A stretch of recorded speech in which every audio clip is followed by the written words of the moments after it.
Pernahkah kalian mencurigai anak pindahan di sekolah kalian? Misalkan, suatu hari ada anak pindahan yang misterius tiba-tiba pindah ke kelas kalian. Apakah kalian akan mencari tahu siapa dia sebenarnya? Atau kalian cuek aja? Nah, sama seperti film yang akan kita bahas alurnya kali ini, film ini berjudul Komitmen. Film Korea yang dirilis pada tahun 2013 ini menceritakan tentang seorang anak pindahan sekolah SMA yang terlihat culun, pendiam, namun juga mencurigakan. Oke, tanpa banyak basa-basi, kita masuki alur ceritanya. 강대우라고 합니다. 잘 부탁드립니다. Di awal cerita, seorang pria nampak duduk makan malam di warung sederhana milik seorang nenek.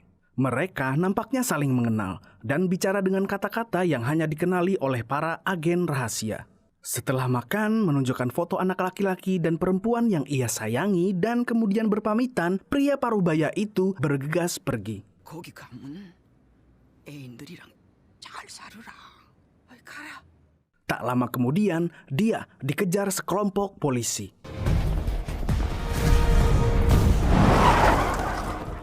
Yang pada akhirnya dia mati tertembak tepat di dadanya. Dia adalah agen rahasia Korea Utara yang menyusup ke Korea Selatan. 2 tahun berlalu, kabar kematian sang ayah disampaikan kepada kedua anaknya yang ditahan di penjara Korut sebagai jaminan ketika ayahnya sedang bertugas sebagai agen rahasia. Ini 2 anak di dalam foto tadi, Myung-hun sang kakak dan adiknya Hye-in. Pemerintah Korea Utara menganggap ayah Myung-hun adalah pengkhianat. Sehingga seorang kolonel bernama Moon hendak menembak mati kedua anak tak bersalah ini. Myung-hun melindungi Hye-in, adiknya yang ia sayangi. 리명훈이, 니네 여기서 나가고 싶디. 너하고 네 동생 리에인이 이것이 뭡니까? 공작원이더란. Setelah adanya pertimbangan, Kolonel Moon memutuskan untuk tidak jadi membunuh Myung-hun. Dan Kolonel Moon menugasinya menggantikan peran ayahnya sebagai agen rahasia di Korea Selatan dengan nama baru, Kang Dae-ho. Setelah menyiapkan semua, Dae-ho berangkat untuk menjalankan misinya. 이름 강대우. 왜 내려왔지? 사람답게 살고 싶어서요. 혼자 내려왔어? 다 죽었습니다. Perjalanan menembus batas negara dilewati dengan lancar. Dae-ho diterima oleh 2 orang Korut yang telah lama berada di Korea Selatan sebagai agen. Di rumah mereka, Dae-ho bisa mulai menjalankan misi menyamar sebagai siswa SMA. 그러고 너 내일 일찍 일어나야 돼. 여기 학교에선 공부 많이 시키거든. 새벽부터 야자까지. 여자가 뭡니까?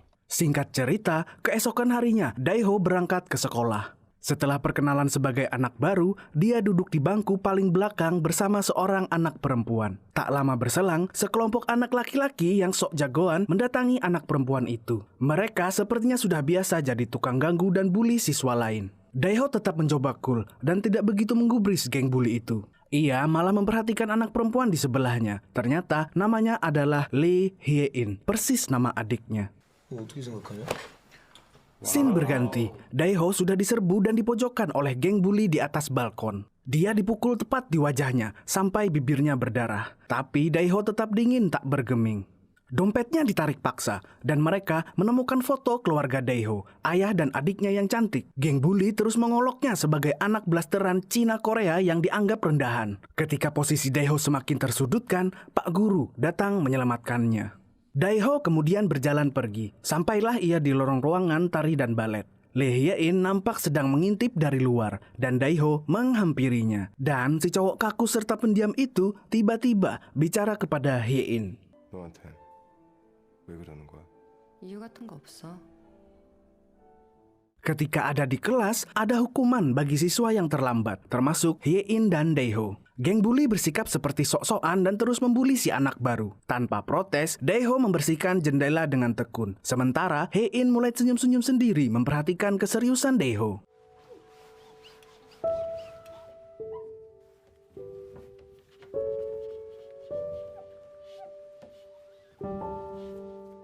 Sesampainya di rumah, Dae-ho mendapatkan paket yang berisi sebuah telepon yang ternyata itu adalah misi pertamanya. Dia diminta untuk mencari dan menghabisi salah satu agen dari unit 35 yang sangat berpengalaman, namanya Big Dipper. 이제부터 남조선에서의 네 임무를 말해주겠어. 북두성을 찾아 없애. 케이크 하나 주십시오.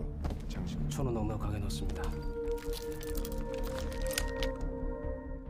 Kembali ke sekolah, ketika Daeho masuk kelas, Hae-in sedang dibully habis-habisan oleh siswa lain. Dia dilempari sampah yang banyak sekali jumlahnya. Dengan sabar ia membersihkannya. Dan Daeho yang merasa kasihan, dengan tenang dia membantu Hae-in merapikan semuanya. Setelah kejadian itu, mereka kembali belajar. Ketika pelajaran biologi, saat Daeho diam-diam memperhatikan Hae-in, dia dikagetkan oleh pertanyaan sulit dari Pak Guru. Dengan peka, Hae-in memberinya kunci jawaban. Daeho sepertinya dalam kesulitan, tapi ini yang dilakukan Daeho. X 염색체가 전자의 성염색체는 기분 분열이 이루어집니다. 유전은 체세포에 의한 유전으로 같은 염색체인 정답은 5번입니다. Kita berpindah ke ruang tari dan musik. Selepas kelas hari itu, Daeho mencoba memainkan piano. Dia teringat waktu bermain piano bersama adiknya, Hae-in, adik yang sangat disayanginya.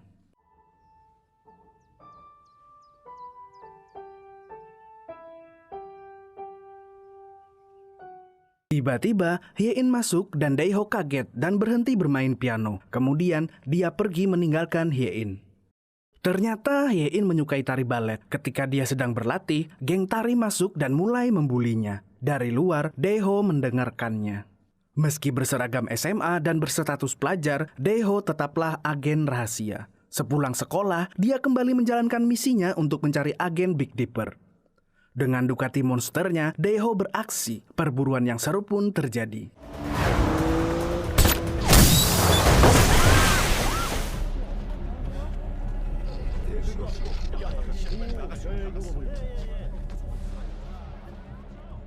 Kejadian itu membuat Daeho mulai ditandai oleh polisi. Dia dicurigai secara serius karena telah menimbulkan kekacauan.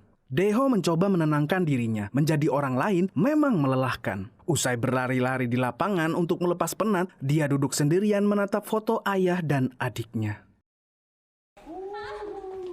Seketika Daeho mendengar ada suara gadis dari lab sekolah. Di sana, Hae-in sedang dibully oleh geng bully. Uang miliknya dirampas oleh geng bully. Tak hanya itu, seragamnya pun sampai robek oleh anak-anak nakal itu. Daeho bergegas masuk melihat Hae-in teman sebangkunya dilecehkan oleh geng bully. Daeho yang tak banyak bicara dan cuek langsung bertindak.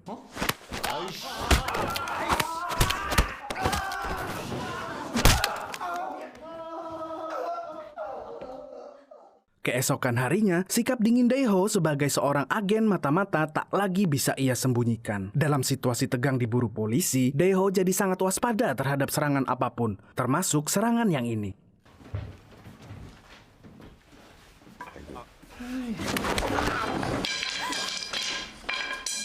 Di kelas, Daeho tidak melihat Hae-in masuk sekolah hari ini. Scene berpindah ketika geng bully yang babak belur tak karuan sedang membicarakan tentang Daeho dan ingin membalasnya. Daeho datang menghampiri mereka. Dia khawatir dan menanyakan keberadaan Hae-in. 어딘지 알지?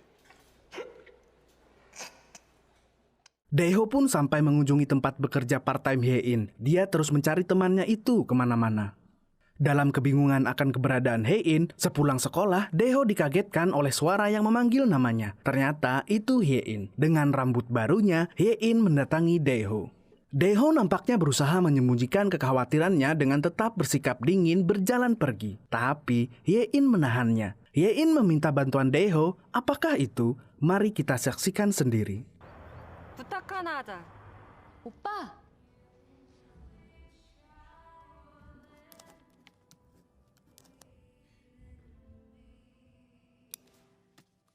Hae-in ingin sekali berlatih menari balet di tempat balet selepas dia memutuskan untuk keluar dari sekolah. Ketika hendak pulang, Daeho melihat sepasang kakak adik bermain air di jalanan. Ia teringat kepada Hae-in adiknya, dan dalam guyuran hujan hari itu, Daeho berbagi cerita kepada Hae-in kawan baiknya itu. 나 동생 있어. 너랑 이름도 같아. 알았어. Kedekatan Daeho dengan Hae-in semakin hari semakin akrab. Hae-in menceritakan bahwa ia telah kehilangan semua anggota keluarganya. Hae-in membawa Daeho ke sebuah taman yang dimana di sana terdapat sebuah gambar peta dunia. 이 안엔 내 꿈이 있거든. 그래서 찾아봤더니 여기 유명한 무용단이 있다는 거야. 멋지지. 너도 해볼래?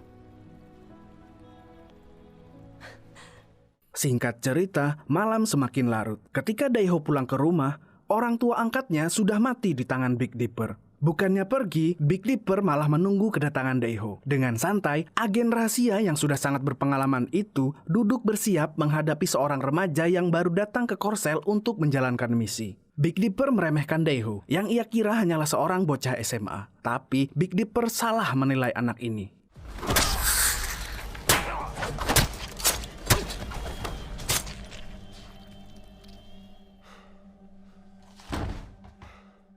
Setelah berhasil mengalahkan Big Dipper, Daeho tahu dia semakin tersudut dalam bahaya. Dia membereskan semua barangnya lalu menghilangkan jejak dengan membakar rumah itu menggunakan gas dan percikan api dari microwave. Dengan Ducati Monsternya, dia pun pergi.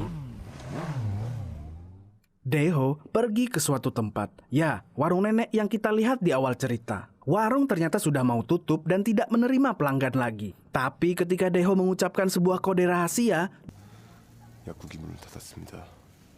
Daeho diminta untuk duduk sebentar. Tak berapa lama, karena terluka dan kelelahan campur mengantuk, Daeho terjatuh dari kursinya. 아이고야, 빙충 맞은 아새끼. Nenek merawat dan menjaga Daeho. Itulah tugasnya berada di Korea Selatan. Dan ketika mereka usai berbelanja, mobil patroli polisi datang mendekat. Daeho kemudian panik, tapi nenek dengan tenang dan kalem menghadapi polisi tersebut.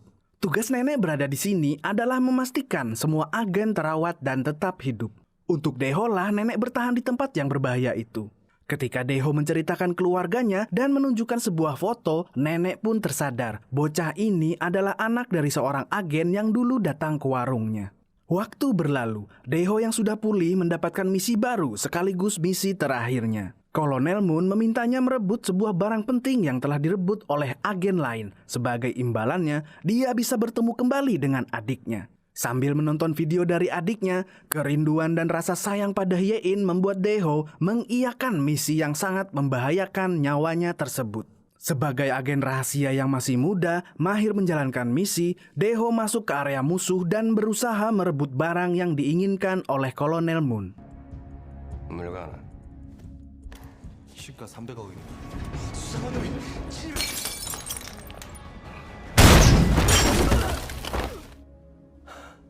내놔. Setelah misi selesai, Daeho terpikir untuk mampir ke toko baju sebelum meninggalkan Korea Selatan. Dia membelikan sweater baru untuk nenek pemilik warung. Daeho yang dingin dan cuek itu ternyata punya kerembutan hati pada nenek yang telah menjaga dan merawatnya. Ketika ia sampai di warung nenek, dia makan dengan lahap dan setelah itu memberikan hadiah kepada nenek. Nenek mengatakan bahwa seleranya jelek karena warnanya norak, tapi keakraban itu segera usai. Dengan sedih, sama seperti ayahnya waktu itu, Daeho pun berpamitan. 할머니, 아프지 마시라요.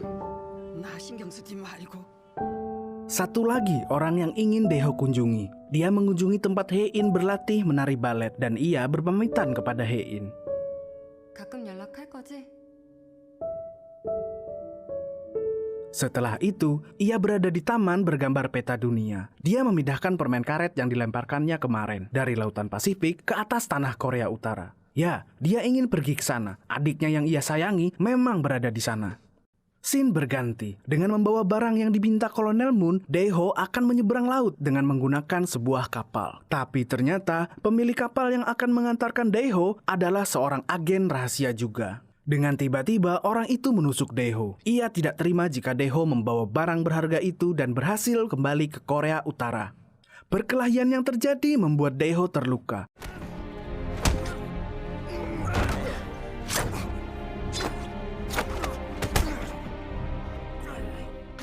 Tapi dengan kemampuannya, orang itu berhasil ia lumpuhkan. Dalam kondisi terluka karena tertusuk, Daeho yang merasa dirinya makin tidak aman mencoba mencari perlindungan kepada nenek pemilik warung. Tapi ketika sampai ia di dekat warung, dia melihat nenek dalam kepungan polisi. Nenek yang menyadari semua agen rahasia dalam bahaya, termasuk Daeho yang ada di situ, berteriak keras dan memberi kode dan meminta Daeho segera pergi dari tempat itu. Daeho sempat ragu karena dia ingin menolong nenek, tapi semua terlambat. Peluru menembus sweater pemberian Daeho, tepat pada dada nenek. Nenek pun harus mati saat itu juga, dan Dae-ho berlari menyelamatkan diri sekencang-kencangnya sambil menahan rasa sedihnya. Karena perlindungan pertamanya telah gugur, Dae-ho memutuskan untuk pergi sambil menahan lukanya yang semakin parah.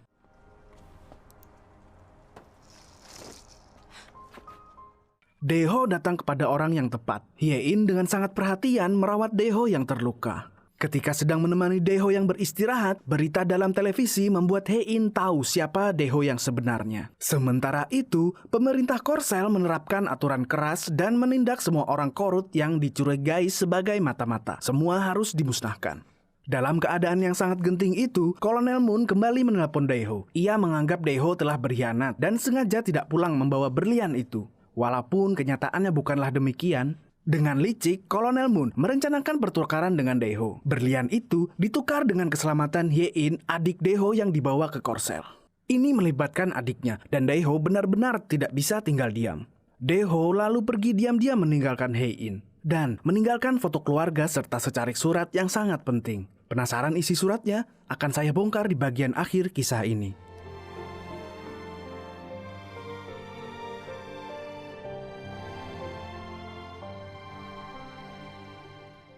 Segera setelah membaca surat itu, entah kenapa Hye-in segera menelpon polisi. Sementara itu, Dae-ho yang sangat emosional berhasil sampai ke tempat perjanjiannya dengan Kolonel Moon di sebuah tempat parkir.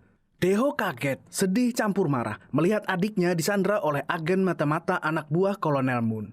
Karena orang yang disayanginya disakiti, kemarahan Dae-ho langsung dikeluarkan dengan teriakannya dan baku tembak tak terelakkan lagi. 움직이지 마!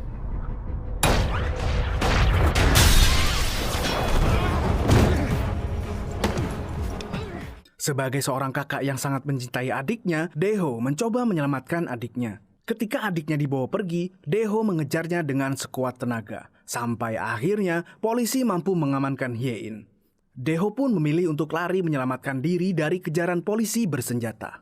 Sementara itu, Hye-in kawan Dae-ho malah diculik oleh agen bawahan Moon. Ketika tahu kondisi adiknya telah aman, Dae-ho baru mendapat kabar bahwa teman dekatnya sedang dalam bahaya. Perasaannya semakin bercampur aduk. Adiknya yang sangat ia cintai kini berada di tempat yang aman bersama polisi Korea Selatan. Tapi teman baiknya malah disandra Kolonel Moon. Di jalanan kota, Dae-ho menangis sejadi-jadinya karena merasa putus asa dengan semua kejadian yang dialaminya.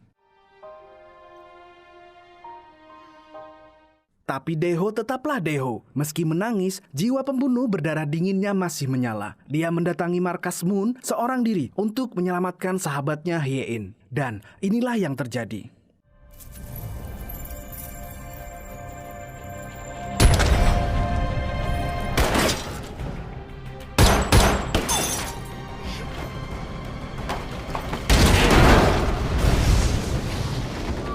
Dae-ho akhirnya bisa membawa Hye-in pergi dari situ. Tapi Kolonel Moon dan bawahannya belum sepenuhnya mati. Meskipun Dae-ho dalam posisi tersudut, dia meminta Hye-in untuk pergi menyelamatkan diri. Kini Dae-ho berhadapan langsung dengan Kolonel Moon. Tak lama kemudian, seorang polisi pun datang. Mereka bertiga saling adu argumen dan siap menembak. Dae-ho yang sudah terluka parah benar-benar kebingungan dengan apa yang terjadi. Akhirnya, dia memilih untuk menembak Kolonel Moon dan menyerahkan dirinya kepada polisi. Singkat cerita, polisi berhasil membawa Dae-ho keluar dari tempat itu. Kolonel kini telah mati, dan misi pun telah berakhir. Masih tersisa satu hal yang Dae-ho inginkan, yaitu bertemu dengan adiknya. Tapi di perjalanan bersama Hye-in di dalam mobil, Dae-ho mendekati ajalnya. Dengan perlahan, dia menghembuskan nafas terakhirnya. Hye-in pun menangis sekeras-kerasnya.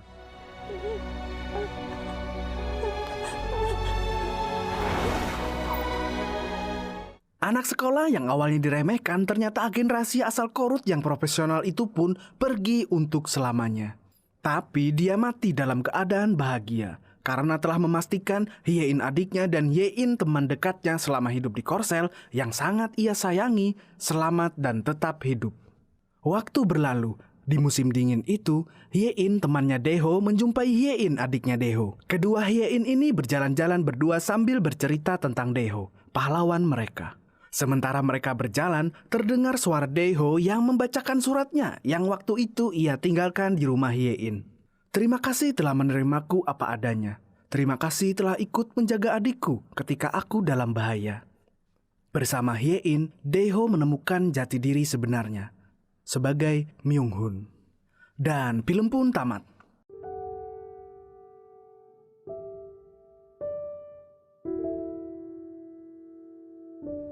Hidup telah mengubah Dae-ho, orang yang sangat dingin dan kaku yang mana itu membuatnya terlihat cupu dan tak berdaya. Ternyata seorang yang sangat buas dan berbahaya.